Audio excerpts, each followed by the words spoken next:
আজকে এই ভিডিওতে শুকনো কাশির দুটো সিরাপ দেখাবো। সিরাপগুলো খুবই ভালো।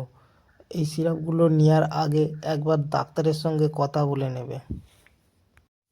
প্রথমেই আছে আমাদের গ্লিনটাস ডিএক্স। এই সিরাপটা শুকনো কাশির সঙ্গে সঙ্গে ঠান্ডা, সর্দি, নাক জাম হয়ে আছে তাদের জন্য খুবই ভালো।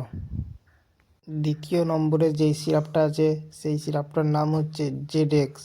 এই সিরাপটাও শুকনো কাশির সঙ্গে ঠান্ডা, সর্দি, নাক দিয়ে জল পড়ার জন্য এই সিরাপটাও খুবই ভালো কাজ করে।